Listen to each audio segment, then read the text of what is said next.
गुरूर में इंसान को इंसान नहीं दिखता। गुरूर में इंसान को इंसान नहीं दिखता। अपने ही छत पे खड़े हो जाने पे अपना मकान नहीं दिखता। नमस्कार, this is Raj, CEO from Raj hospitality management. Welcome to the response channel. Hope everyone is doing very well. काफ़ी अभी लॉकडाउन खुल चुका है, सबका मतलब जो रेगुलर काम कर रहे हैं हम लोग सब अच्छी तरह कर रहे हैं। मैं कोशिश कर रहा हूँ कि मैं भी अपने जो रेगुलर काम्स को अच्छी तरह कर पाऊँ।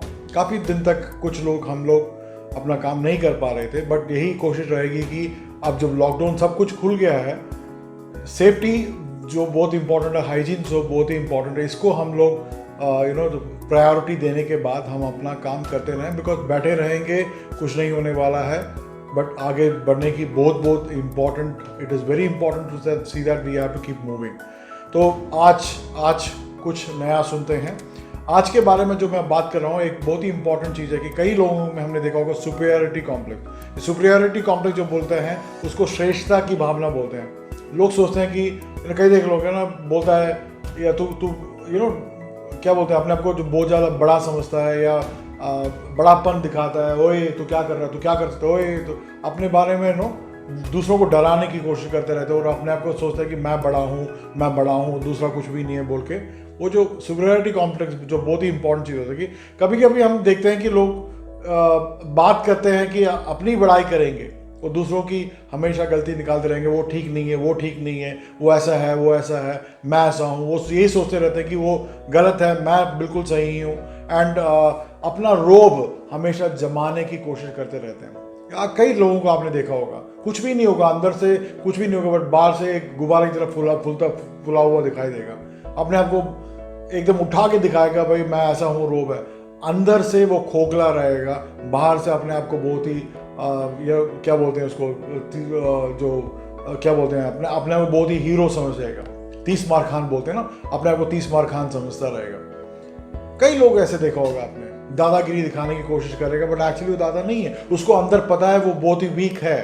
उसको पता है कि मैं वीक हूँ, बट दूसरों को दिखाने में वो काफ़ी अपने आप को कोशिश करता रहेगा कि मैं कैसे अपने आप को बड़ा दिखाता रहूँ। ये क्यों होता है, लोगों में ऐसे क्यों होता है, क्यों अपने आप को वो बड़ा दिखाने की कोशिश करते हैं, इसके बारे में आज हम डेफिनेटली बात करने की कोशिश करेंगे। ये लोग जो होते हैं अपने आप को बहुत एग्रेसिव दिखाएंगे, अपना रोब जमाने की, अपना रोब जो दूसरों में जमाने की कोशिश करते रहेंगे, बड़े एग्रेसिव रहेंगे। वो आपकी बात सुनेंगे नहीं, आपके बोलने से पहले वो चिल्लाना शुरू कर देंगे। आपकी बात खत्म करने से पहले अपने आप को उनके एंग्जाइटी ज़्यादा होता है कि कैसे मैं अपने आप को उनके ऊपर ज़्यादा दिखाऊं। उसके पर्सनालिटी जो अंदर होती है वो बाहर नहीं होती है। उसके एक्चुअली ऐसे होता है, जो बाहर जो पर्सनालिटी वो दिखाता है वो अंदर नहीं होता है। तो ये इनमें लोगों को आप देख सकते हो, दे विल हैव फियर। उनके जो अंदर है उनका डर रहता है कि यार मैं ऐसा नहीं हूँ, मेरे में ये कमी है, उनको पता होता है। बट वो जो बाहर दिखाते हैं वो अपने आप को, मैंने जैसे पहले कहा, अपने आप को 30 मार खानी बोलते रहते हैं। So they will also feel that I am not okay but others are.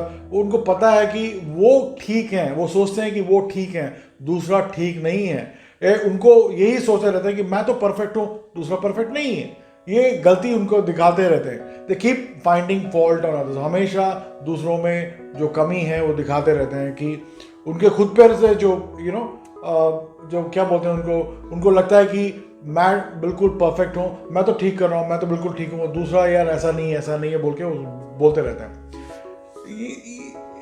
उनमें एक और खूबी होती है कि वो खूबी नहीं बोलूँगा मैं, उनका वीकनेस ही बोलूँगा कि वो फेलियर्स का रीज़न निकालते रहते हैं। जैसे अभी एग्जाम्पल, मैं दारू पी रहा हूँ, वो मैं अपनी बीवी को गलत बोलता रहूँगा, ये मेरी बीवी ऐसी है तो इसलिए मैं दारू पी रहा हूँ, मैं बहुत ही टेंशन में हूँ। या समझो मेरा धंधा अच्छा नहीं चल रहा है, मैं बोलूँगा यार मेरा सेल्समैन बेकार आदमी है यार, इसके कारण धंधा नहीं चल रहा है। ये एक फेलियर जो होता है उनके ज़िंदगी में, वो उसकी कोई ना कोई रीज़न देते रहते हैं।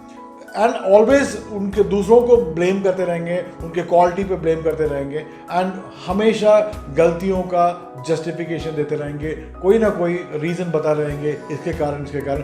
या कभी कभी ऐसा हो जाता है कि उनका काम वो कर नहीं पाते, तो वो बोलेंगे यार इतना इंपॉर्टेंट नहीं है, ये वो तो इतना इंपॉर्टेंट नहीं है इसलिए मैंने छोड़ दिया बीच में। उनकी एक्चुअली बहुत बड़ी फेलियर रही होगी, वो काम कर नहीं पा रहे थे, बट क्या करेंगे वो यही बोलेंगे यार यार वो तो बहुत ही इंपॉर्टेंट नहीं था इसलिए मैंने छोड़ दिया यार, मज़ा नहीं आ रहा था काम पे। एक्चुअली वो कर नहीं पा रहे थे, एक्चुअली वो उनके ऊपर वो इतना वीकनेस था उनके, वो उसको उस वीकनेस को नहीं दिखाने के लिए दूसरों से क्या बोलेंगे, यही बोलेंगे यार कोई मज़ा नहीं था यार काम में, इतनी दिलचस्पी नहीं ले पा रहा था, मैंने छोड़ दे यार, मज़ा नहीं आ रहा था काम पे। कई लोग ऐसे बोलते रहते हैं, क्यों? बिकॉज वो कर नहीं पाते हैं। यू नो, ये जो लोग ऐसा क्यों करते हैं, ये कैसे इसमें से बाहर आया जाए, ये जो सुपीरियरिटी कॉम्प्लेक्स जो मैंने बताया कि उसमें कैसे बाहर आया जाए। सो उसको बोलते हैं कि हम लोग इंट्रोस्पेक्शन बोलते हैं उसको, जो हम लोग अंग्रेजी में इंट्रोस्पेक्शन बोलते हैं, जिसका मतलब है आत्मनिरीक्षण। अपने आप को अंदर झांक के देखो, हु आर यू, आप कौन हो, आप क्यों ऐसा कर रहे हो, आप ऐसे अपने आप आपकी जो कमी को आप छुपा के बाहर ऐसा क्यों दिखा रहे हो, आप जो ठीक कर रहे हो क्या, आप ऐसा नहीं क्यों कर रहे हो, ये आपको अंदर झांक के देखना ही पड़ेगा। मैं ऐसा क्यों बोल रहा हूँ, मुझे गुस्सा क्यों आ रहा है, मैं ऐसा क्यों बोल रहा हूँ, वो तो मैं तो सॉल्यूशन फाइंड आउट करने की कोशिश कर रहा हूँ, या मैं क्या कर रहा हूँ, मैं क्यों ऐसा गुस्सा हो रहा हूँ। पहले आपको अपने आप को क्वाइट बैठ के एक जगह पे बैठो, सोचो 15-20 मिनट अपने आप में। मैंने कई बार बताया कि अपने आप के लिए समय खोजो। अपने आप के लिए जब आप समय खोजोगे, आप अपने आप को ज़्यादा पहचान पाओगे। आप जब अपने आप को पहचान पाओगे तो अपनी गलतियों को सुधार सकते हो। आप जब आत्मनिरीक्षण करोगे तो पता चलेगा यार मैं गलत कर रहा हूँ। आपकी जो गलतियां हैं उसको अलग कर कीजिए, आपकी खूबियों को अलग कीजिए, आपकी गलतियों को निकाल के उसको खूबियों में बदलिए। आप कर सकते हो, आप जब कोशिश करोगे डेफिनेटली आप कर सकते हो। तो मैं पहला पॉइंट यही है कि आप आत्मनिरीक्षण कीजिएगा। आत्मनिरीक्षण जब आप करेंगे तो आप काफ़ी हद तक अपने आप को इम्प्रूव कर पाओगे। दूसरा है गोल डायरेक्टेड बिहेवियर, लक्ष्य निर्देश व्यवहार। आप किस लिए ये प्रॉब्लम कर रहे हो, आपका लक्ष्य क्या है, आप गोल रिलेटेड कीजिए ना। सो यू नो, आप ये सोच रहे हो कि मैं अपने आप को बड़ा दिखाने की कोशिश कर रहा हूँ, या मैं उसको नीचा दिखाने की कोशिश कर रहा हूँ, मैं उसको हराने की कोशिश कर रहा हूँ, या मैं कोई रीजन सॉल्यूशन फाइंड आउट करने की कोशिश कर रहा हूँ, या ये जो हमारा जो डिस्कशन है या हमारा जो आर्ग्यूमेंट है इसका फाइनली कोई डिसीजन रिजल्ट जो मतलब परफेक्ट आए उसके लिए कोशिश कर रहा हूँ। ये मुझे दिखाना ही या नहीं मैं बड़ा आदमी, मैं क्या कर रहा हूँ, मैं ऐसा क्यों बिहेव कर रहा हूँ। सो गोल डायरेक्टेड बिहेवियर जब आपका रहेगा, फाइनली आप अपने आप को श्योरली आर्ग्यूमेंट से सॉल्यूशन फाइंड करने की कोशिश करते रहोगे। आज जैसे मैं अपनी बीवी से लड़ाई हो गया, समझो मैं लेडी से अपनी बीवी से बात कर रहा हूँ, मैं उसको क्या उससे वो औरत है, मेरी बीवी है, मैं उसको जीतने की कोशिश कर रहा हूँ या मैं उसको समझने की कोशिश कर रहा हूँ एंड फाइंड आउट कर रहा हूँ कि भाई मैं कैसे ये प्रॉब्लम को एंड में सॉल्व किया जाए।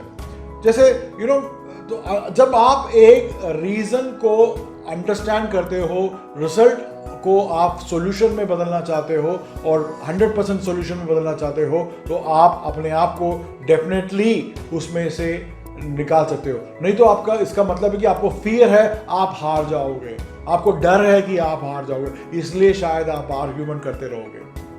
तो वो उस सच्चाई को आप समझो।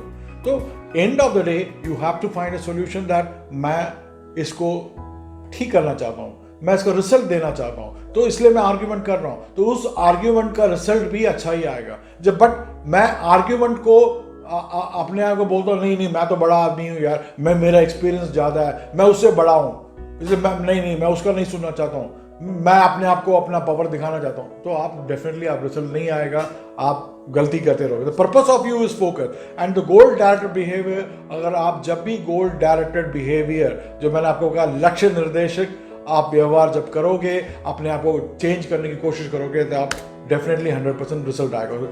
तीसरा जो है मैं करता हूं अपने आप, मैं एक्चुअली हर 3 महीने में करता रहता हूं कि अपनी ताकत और अपनी कमजोरी को परखिए। अपना वीकनेस अपना स्ट्रेंथ को हर 3 महीने में चेक कीजिए। मैंने क्या कहा था 3 महीने पहले, तो मैं क्या कर रहा हूं। मैंने वो अपने जो वीकनेसेस को, लोग बोलते हैं मैं एक्सरसाइज करना चाहता हूँ, मैं ये करना चाहता हूँ, मैं वो करना चाहता हूँ, मैं ये करूँगा वो करूँगा, मैं अपने आप को गुस्सा, ये जब बोलने के बाद जब लिखते हो तो आप क्या कर रहे हो, आपने कोशिश किया, तो स्ट्रेंथ को आपने मेंटेन कर रहे हो क्या आप, या आपका जो पहले जो 3 महीने पहले जो स्ट्रेंथ था वो कम हो गया है। आप जब अपने आप को 6 महीने में, मैं तो 3 महीने में करता हूँ, अगर आप 6 महीने में आपके पास वक्त है तो आप लिख के अपने स्ट्रेंथ और वीकनेस को परखेंगे तो आप डेफिनेटली बहुत हद तक, मैं तो ये बोलूँगा 95% तक आप अपने सक्सेस को तरफ बढ़ते रहोगे। चौथा मेरा पॉइंट है कि फाइंड स्ट्रेंथ ऑफ अदर। मैं हमेशा अपना स्ट्रेंथ के बारे में नहीं, दूसरों का स्ट्रेंथ को भी मुझे समझना चाहिए। मेरे को उनका ताकत का भी मुझे जांच करना चाहिए, उनका ताकत का मुझे एहसास होना चाहिए। तो हम लोग जब मार्केटिंग करते हैं तो हम लोग यही बोलते हैं कि दूसरे मेरे कॉम्पिटिटर का कमी नहीं मुझे पहचान, या मुझे अपने कॉम्पिटिटर का कमी तो जानना चाहिए, बट मेरे कॉम्पिटिटर का मुझे ताकत का भी अंदाजा होना चाहिए। उसके ताकत के अंदाजे के बिना अगर मैं जाके कुछ काम करता हूँ, मैं अपना मार्केटिंग स्ट्रैटेजी बनाता हूँ, तो मैं शायद गिर जाऊंगा मार्केट में, मैं ढेर हो जाऊंगा मार्केट में। तो इस तरीके से आप दूसरों का स्ट्रेंथ भी समझिए। आप जब दूसरों को स्ट्रेंथ को जब समझोगे, आपको पता चलेगा कि हर एक इंसान इंपॉर्टेंट है, हर एक इंसान इंपॉर्टेंट है। अब मेरे साथ जो काम करने वाले मेरे मैनेजर्स भी इंपॉर्टेंट हैं, कहीं ना कहीं उनके बिना मैं शायद नहीं कंप्लीट नहीं कर पाऊंगा। तो मुझे उनका वीकनेस तो ठीक है मुझे जानना चाहिए, बट उनका स्ट्रेंथ भी मुझे जानना चाहिए। जब मैं उनका स्ट्रेंथ को समझूंगा, मैं उनको रिस्पेक्ट दूंगा। मैं नहीं तो नहीं बनते, मैं ही सबसे बड़ा हूं, मैं वो सब बेकार है। जब मैं सोचता हूं तो मुझे उनके ऊपर मैं अपने आप को बहुत ही, मैंने कहा ना, 30 मार खान समझता रहूंगा। तो आप डेफिनेटली अंडरस्टैंड, उनका ताकत के बारे में सोचिए, उनको फाइंड कीजिए एंड उसको यही सोचिए कि तब आपको पता चलेगा वो इंसान भी इम्पॉर्टेंट है एंड वो इंसान भी स्ट्रांग है।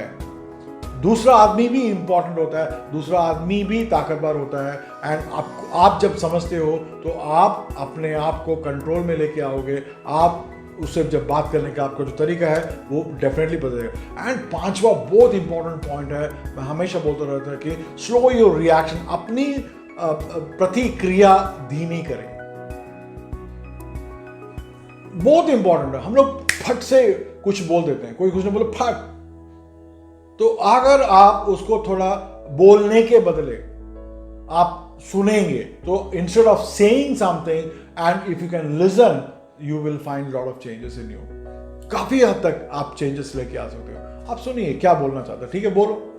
उसके बाद आप बोले तूने गलती किया है, तू गलत है, बोलने के बदले यार तूने ऐसा क्यों किया, तू कैसे कर सकता है यार ऐसा, तू तो इतना इंपॉर्टेंट बंदा है इस नौकरी के लिए और इस पॉइंट के लिए, तो इतना important, how can you do this mistake rather than you say that तूने गलती किया, मैं तू कैसे कर, तू गलत है, क्यों बोलते हो ऐसे। तो वो जो हमारा जो गुस्सा है शायद ठंडा हो जाएगा। आप बोले, आप सुनिए, ठीक है, आपको लगा कि वो 100% गलत है तो आप छोड़ दीजिए उसको। अब बोले यार I was not expecting this from you, मैंने ये मुझे प्रतीक्षा नहीं थी आपसे। तो आप जब ऐसे बोलोगे तो दूसरे के आदमी के मन में बहुत हद तक दुख पहुंचेगा। वो सोचेगा यार मैंने बहुत बड़ा गलती किया है, मैं रेक्टिफाई करूंगा। आप जब उसको पॉइंट आउट करके बोलोगे नहीं तू गलत है, तू कैसे गलत कर सकता है, तू गलती है, तू गलत है, नहीं बोलो। तो वो रिएक्शन अगर आप धीमी करते हो, आप सुनते हो, उसके बाद आप उसके बारे में बोलते तो बहुत you can change a lot. So instead of asking why you have done it mistake, ask for. So reaction मत कीजिएगा, अपना रिएक्शन को कम कीजिएगा तो उसको रियलाइज करेगा कि भाई उसने गलती किया है। मेरा छठा पॉइंट है कॉम्प्लीमेंट पीपल।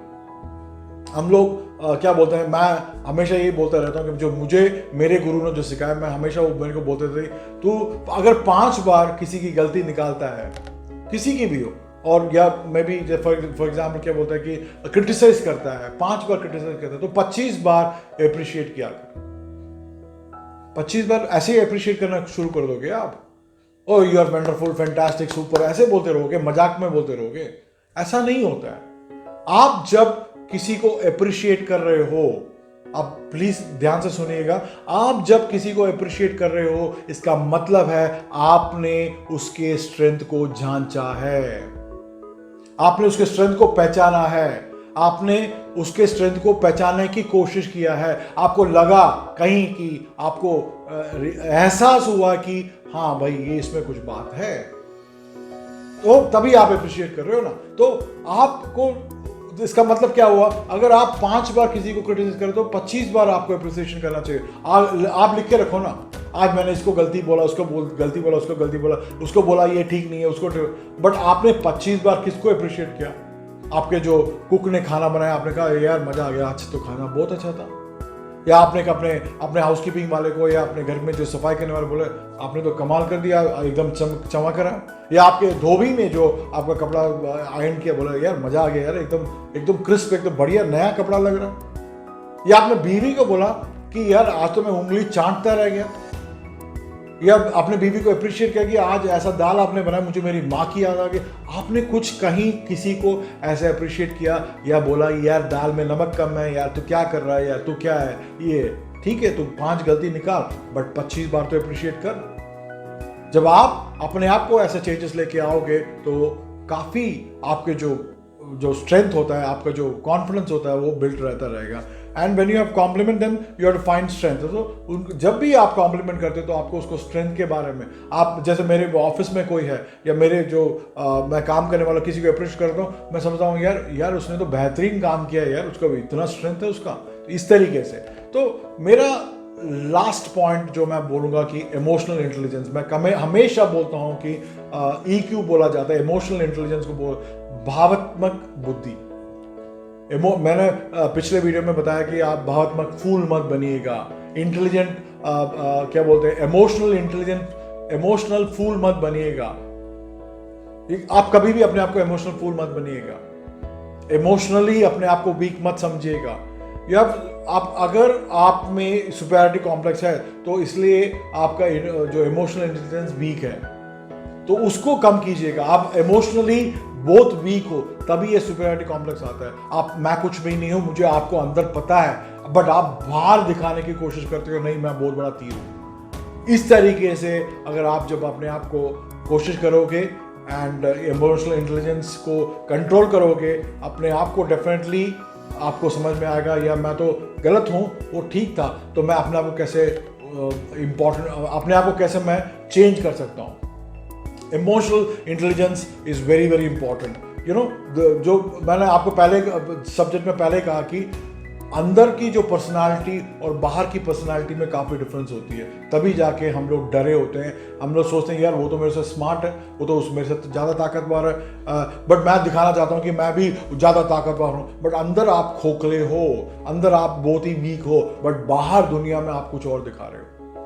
तो ये 7 पॉइंट मैं आज आपके साथ शेयर करना चाहता था, ये इमोशनल जो सुपीरियरिटी कॉम्प्लेक्स के बारे में। तो मैं पहला पॉइंट हमने क्या कहा, डू इंट्रोस्पेक्शन, जिसका मतलब आत्मनिरीक्षण कीजिएगा, अपने आप के अंदर जांचिएगा, सोचिएगा मैं कौन हूँ, मैं क्या हूँ, मैं कैसे अपने आप को इंप्रूव करता हूँ। दूसरा पॉइंट है मेरा गोल डायरेक्टेड बिहेवियर, लक्ष्य निर्देशक व्यवहार। मेरा एंड ऑफ द रिजल्ट क्या आना चाहिए, मैं आर्ग्यूमेंट करके अपने आप को बड़ा दिखाना चाहता हूँ या मैं दिखाना चाहता हूँ कि एंड में रिजल्ट आए। और तीसरा पॉइंट है योर स्ट्रेंथ एंड वीकनेसेस। 6 महीने में अपने जो स्ट्रेंथ और वीकनेसेस को परखिएगा, हर 3 महीने में इंप्रूव कीजिएगा, अपने जो वीकनेसेस को कम कीजिएगा, अपने स्ट्रेंथ को रिटेन कीजिएगा और इंप्रूव कीजिएगा। तो चौथा पॉइंट है फाइंड स्ट्रेंथ। हमारे में सिर्फ स्ट्रेंथ नहीं होता, दूसरे में भी स्ट्रेंथ होता है, उसका स्ट्रेंथ को हमें पहचानने की कोशिश करना चाहिए। उसको जब स्ट्रेंथ को हम पहचानने की कोशिश करेंगे तो हम उसको भी अप्रिशिएट करना चाहेंगे और यही बोलेंगे कि हर एक इंसान इंपॉर्टेंट है, हर एक इंसान स्ट्रांग भी है। मेरा 5वां पॉइंट था स्लो रिएक्शन। कभी भी आप फट से आप गुस्से में बात मत कीजिएगा।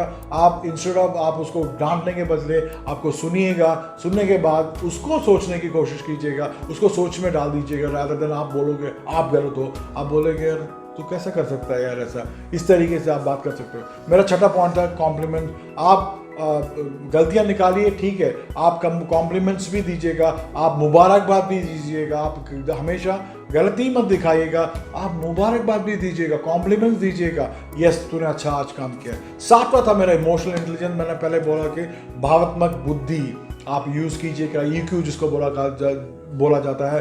आप अपने वीकनेसेस को समझिएगा। जब आप अपने वीकनेस को समझोगे तो आपको लगेगा कि भाई अपने इमोशंस को कंट्रोल कीजिएगा। आपको कभी लगेगा कि ये सब कुछ मेरे कारण ही हो रहा है, अब मेरे का साथ ही ऐसा हो रहा है। तो इसको अगर आप कंट्रोल करेंगे, जो होना है होने दे यार, जो कर रहा करने देना, तू अपना काम ध्यान से करते रहे, आप आगे बढ़ सकते हो। Thank you very much. This is Raj again, bye bye. अलविदा, सत श्री अकाल। मैं ये बोलता रहूँगा कि जो कुछ कीजिएगा अच्छा कीजिएगा। हमेशा जो आप अच्छा करोगे वो वापस आपको आएगा, आप बुरा करोगे बुराई वापस आएगा। बाय बाय, फिर मिलेंगे।